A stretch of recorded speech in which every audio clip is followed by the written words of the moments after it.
William Branham, A Prophet Visits South Africa by Julius Stadsglev. Preface.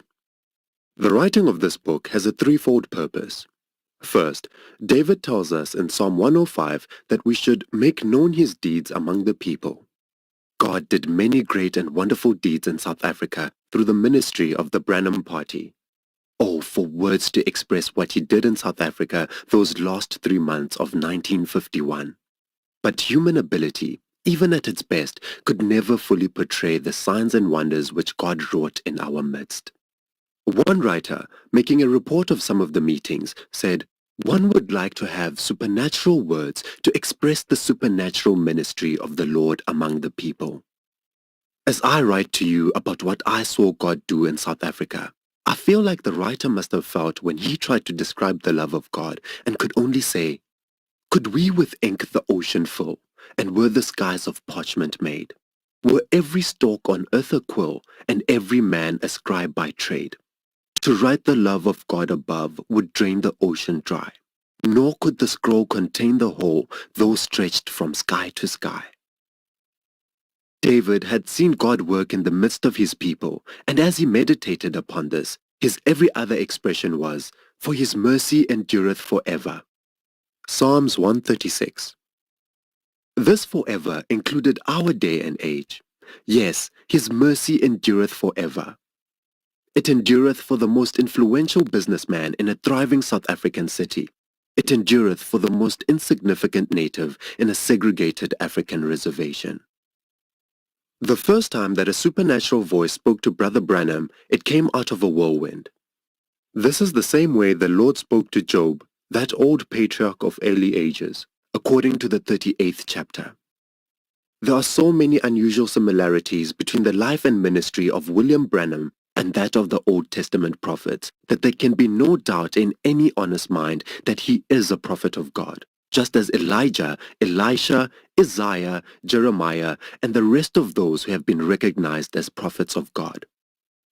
Knowing therefore that truly God did marvelous deeds in South Africa, proving again that his mercy endureth forever and working through a prophet in our day, this is written to make known his deeds among the people. En route from Johannesburg to Klerksdorp, the Branham party traveled in 2 different cars. At one place, we stopped to take advantage of an unusual scenic view. As I stepped out of the car, Reverend A.J. Schoeman, chairman of the National Committee, came over and said that Brother Branham wished to speak to me. After exchanging a few remarks with the various ones there, Brother Branham turned to Brother Bosworth and myself. He told us that the angel of the Lord had told him that a report should be written pertaining to the meetings in South Africa, and that it was my responsibility to do this. Thus, in the second place, this report is written in accordance with the request of the angel of the Lord. The third purpose for which this book is written is that God might be able to speak to you through it. As you read some of the highlights of William Branham's early life and the gift that operates through him, may you too realize that he is a prophet of God. Therefore, the message that he brings is not from man, but from God, who forgiveth all thine iniquities, who healeth all thy diseases. Psalm 103, verse 3. As you read the typical service, may you take the truths to your own heart and claim the things for which God has paid the supreme price, the death of his only begotten Son. May the testimonies be a living example and an inspiration to you to believe God. God's universal laws established faith in him to be the most powerful force in all the world. It isn't attending Brother Branham's services. It isn't obtaining a prayer card which enables one to enter the prayer line. It isn't being prayed for by any one person that brings healing for your soul or healing for your body. It is only accepting Christ and his finished work on Calvary, accepting his promises and clinging to them with a faith that wavereth not. Having done this, only believe, only believe. All things are possible, only believe. Jesus said I not unto thee, that if thou wouldest believe, thou shouldest see the glory of God? John 11, verse 40. Chapter 1. Who is William Branham? William Branham was born on a farm near Burkesville, Kentucky, not far from the place where Abraham Lincoln was born approximately 100 years before. No one is sure of the exact date because no birth records were kept in Kentucky in those days. However, it is believed he was born on the 6th day of April 1909 and weighed only 5 pounds. His mother was 15 years of age and his father 18. The first day of his life, something very unusual happened. After the midwife had washed him and placed him by his mother, she went to a window to open the shutter. There was no glass in the windows in the Branham house in those days, and the air and light was regulated by the opening and closing of the wooden shutters. Dawn was just breaking over the fields, sending a few rays of light into the room. With this light came a small circular halo, about a foot in diameter, which shone with brightness above the bed where the mother and baby lay. This halo has since been seen by thousands of people, and is no doubt the same one that shows in the photograph taken in Houston, Texas during the January 1950 campaign. A report of this photograph with a photostatic copy of the statements made by George Lacey, U.S. Examiner of questioned documents, will be found at the end of this chapter. When the midwife and parents saw this halo, they began to cry. They were afraid and did not understand what it all meant. Not until many years later did those who knew about the halo understand that God had his hand on this man for a great ministry to the people of the world. Religion in any form was not taken into consideration in the Branham family. His grandfather had been a Catholic, but his mother and father apparently gave no thought to Christianity. But because of this unusual incident that happened at his birth, his mother took him to a neighborhood Baptist church. This was his first visit to the church and the last one for many years. In the early fall of 1909, Kentucky experienced one of its worst snowstorms. At this time, William Branham's father was away working in a lumber camp where he was stranded because of the severe storm. Soon the supply of food and fuel at their home began to run out. His mother would go outside and bring in anything she could find to burn in order to keep her child and herself from freezing to death. They never had much food on hand, and when their meager supply was gone, she could feel that her strength was leaving her. Help would have to come shortly if they were to live. Finally, she became so weak that she realized if she went outside for more wood, she might not be able to return. She took the baby and wrapped him the best she could and put him to bed, waiting for death to come and take them both. They would have died had it not been for a saintly old neighbor of theirs who became strangely concerned about the Branham household. Upon investigation, he found there was no smoke coming out of the chimney. Although the snow was deep, the elderly man made his way to the humble clapboard shinglet cabin and found that the door was locked from inside. He realized that there must be someone inside, and seeing no sign of heat in the cabin, he broke in. He was startled by what he saw when he entered. The mother was near death because of cold and starvation. He prayed that God would spare their lives and not permit this young mother and child to pass from the world this way. Quickly he gathered firewood and stayed there until he had a good blazing fire, which soon warmed the humble little two-room home. Next, he secured food for the mother and child, and soon they were on their way to recovery. Not long after this, the Branham family moved to Utica, Indiana, and the following year to a farm 5 miles out of Jeffersonville, Indiana, 2 miles from where he now lives.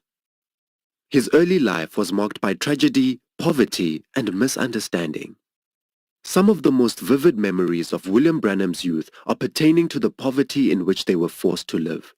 His father worked for a wealthy farmer for 75 cents a day. He recalls seeing him come home with his shirt stuck on his sunburned back so that his mother had to take the scissors to cut it loose. Their humble home was a little two-room cabin with dirt floors and the kitchen sink out underneath the apple tree in the yard. The first time that God spoke audibly to William Branham was when he was about 7 years old. He had just enrolled in a rural school a few miles north of Jeffersonville, Indiana. He came home from school that afternoon and was intent on joining the rest of the boys in some fishing. But as young Branham was about to leave, his father called him and told him that he would have to carry water for his moonshine store. This, of course, was a disappointment to him because as a boy he was very fond of hunting and fishing. But he realized that since his father told him to carry water, he'd have to do as he was told. While carrying the water, he stopped to rest under an old poplar tree halfway between the house and the barn. Suddenly, he heard the sound of wind blowing in the leaves. He looked around and realized that it was a still, sunny, warm day. Listening more intently, he noticed that in a certain place, about the size of a barrel, the wind seemed to be blowing through the trees. Just then, a voice came out from the trees saying, "Never drink, smoke, or defile your body in any way, for I have a work for you to do when you get older." This frightened him, and he ran to the house. Crying, he fell into the arms of his mother, who thought he had been bitten by a snake. He told her that he was just scared, and did not tell her about the wind blowing through the leaves, nor about the voice. His mother put him to bed, thinking he was suffering from a nervous shock.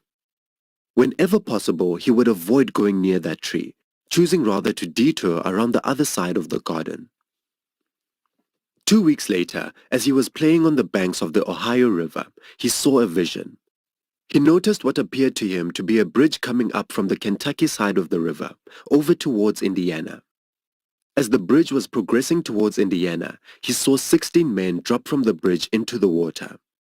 He went home and told his mother about this, but she said that he had been sleeping and had a dream. But young William Branham knew that he had not been sleeping or dreaming, yet he did not understand what he had seen. 22 years later, the municipal bridge was built between Louisville, Kentucky and Jeffersonville, Indiana, over this exact spot. During the construction of the bridge, 16 men lost their lives. God was speaking to the young man and laying the foundation for him to have faith in the things that God would show him in the future years. He was conscious of the fact that there was somebody around him who seemed to always want to talk. But he, having been warned by his mother of spiritualism and demon powers, was afraid and always tried to ignore it. To add misery and sadness to poverty, his father became a drunkard. William recalls how one whole year he went to school and never owned a shirt which he could wear. He remembers how at school he sat and looked at the other children who had clothing and began to realize that liquor had stolen from his family the necessities of life.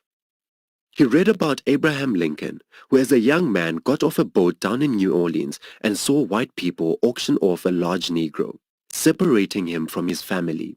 His wife and child were there crying as the man was being sold as if he were a horse. Lincoln realized this was wrong and vowed that someday he would do something about it even at the price of his own life. In like manner, young William Branham sat there in school and thought of the poverty that his family was experiencing because of liquor. He said that this was wrong and he was going to do something about it someday, even at the cost of his life. He has not forgotten his vow, for even to this day he does and will continue to do everything he can to enlighten people as to the damaging effect of liquor and tobacco. William Branham tells about the time when his teacher, Mrs. Temple, asked him why he did not take his coat off in school. He couldn't tell her that he did not have a shirt, so he told her that he was chilly. She said, "All right then, go over and sit by the fire." Of course he had to do as she told him, so he went over and sat by the stove.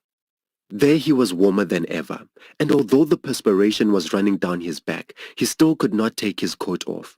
She could not understand it and asked if he wasn't warm yet, to which he replied, "No, ma'am." Finally, she concluded that he was getting the flu, so she sent him home. Although he did not mind going home from school, he could not help but cry. In order to hide the fact that he did not have a shirt like the other children, he had lied to his teacher by telling her he was cold. Finally, he did get a shirt made from an old dress one of his cousins had left at his house. He cut the skirt part off, but it still did not look much like a shirt. The other children laughed at him, saying he had a girl's dress on. Again he lied, saying, "No, I haven't. That's my Indian suit." But they didn't believe him, and he went home crying.